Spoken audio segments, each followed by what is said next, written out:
നമ്മുടെ പ്രശ്നങ്ങളെ നമ്മൾ വലുതായി കാണരുത്. നമ്മുടെ ജീവിതത്തിൽ എത്രയോ പ്രശ്നങ്ങൾ നമ്മുടെ ജീവിതത്തിൽ കടന്നു വരുമ്പോഴും നമ്മളുടെ ഉള്ളിലിരിക്കുന്ന യേശു വലിയവൻ അല്ലേ? യേശു വലിയവനാണ്. നമുക്കുള്ള ഇരിക്കുന്നവർ അവർക്കുള്ളവരെക്കാളും അധികമാണ്. അപ്പം ആ ദൈവം സർവശക്തനാണ്, സർവവ്യാപിയാ, നല്ല ഒന്നും ആ ദൈവത്തിന് അസാധ്യമായിട്ടില്ല.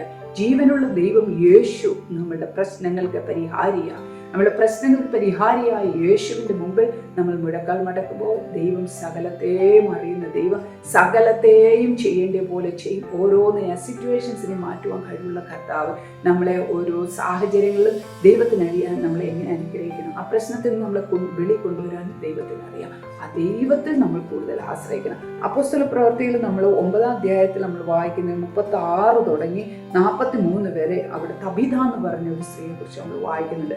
ഈ തബിത വന്ന് പാവപ്പെട്ട കുഞ്ഞുങ്ങൾക്കും അതുപോലെ വിധവമാർക്കൊക്കെ വളരെ പെറ്റായിരുന്നു. എന്ന് വെച്ചാൽ അവർക്കൊക്കെ വന്ന് നല്ല ഡ്രസ്സുകളൊക്കെ സ്റ്റിച്ച് ചെയ്ത് കൊടുക്കുകയൊക്കെ ചെയ്യുമ്പോൾ വളരെ ഹാപ്പിയായി. ബട്ട് പെട്ടെന്ന് ഒരു ദിവസം ഈ തബിത മരിച്ചുപോയി. തബിത എന്നുള്ള വാക്കിൻ്റെ അർത്ഥം ഈ പേടമാൻ, യോപ്പയിലുള്ള ഈ തബിത. അപ്പം പേടമാൻ അർത്ഥമുള്ള ഈ തബിത വസിച്ചിരുന്നത് യോപ്പയിലാണ്. ഈ യോപ്പയിൽ വെച്ച് പെട്ടെന്ന് ഒരു ദിവസം ഇവൾ മരിച്ചുപോയി. ഇവിടെ കുളിപ്പിച്ച് ഇവിടെ മാളിക മുറിയിൽ കിടത്തിയിട്ട് ആളുകൾ മനസ്സിലാക്കി പത്രോസ് വളരെ ഗിഫ്റ്റഡ് ആയിട്ടുള്ള ഗോഡിൻ്റെ അപ്പോസ്റ്റൽ അവിടെ ലുദ്ദയുണ്ടെന്ന്. അത് ഈ യോപ്പായ്ക്കടുത്താണ്. പെട്ടെന്ന് വിളിച്ചു, ദാസൻ കടന്നു വന്നു.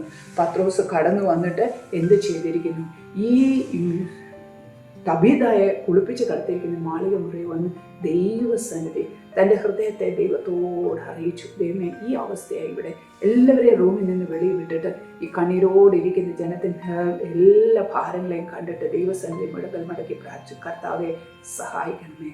ഒരു നിലവിളി. എല്ലാ സമയങ്ങളും ദൈവത്തോട് ചേർന്ന് നിന്നിരുന്ന ഈ പത്രോസിന് പെട്ടെന്ന് ദൈവം ഒരു ഇത് കൊടുത്തു. തിരിഞ്ഞ് ആ പ്രശ്നത്തെ നോക്കി ആ തബീത മരിച്ചു കിടന്ന ആ തബീതയിലോട്ട് നോക്കിയിട്ട് തബീത എന്തു ചെയ്തു? തബീത അവരെയൊക്കെ പുറത്താക്കിയിട്ട് അങ്ങോട്ട് നോക്കി ശവത്തിൻ്റെ നേരെ തിരിഞ്ഞിട്ട് പത്രോസ് എന്തോ പറഞ്ഞു, തബീതേ എഴുന്നേൽക്കാൻ മാത്രമേ പറഞ്ഞോളൂ.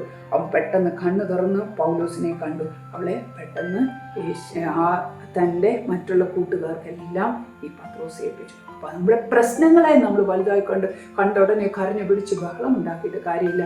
ദൈവം സർവശക്തികളിലേക്ക് നമ്മൾ നോക്കിയിട്ട് ആ ദൈവത്തിൽ നമുക്കുള്ള വിശ്വാസത്തോടെ ആ പ്രശ്നത്തിനെ എതിർത്ത് പ്രാർത്ഥിക്കുമ്പോൾ ദൈവം അതിൽ നമുക്കൊരു വിടുതലിനെ തരും. സഹായിക്കട്ടെ.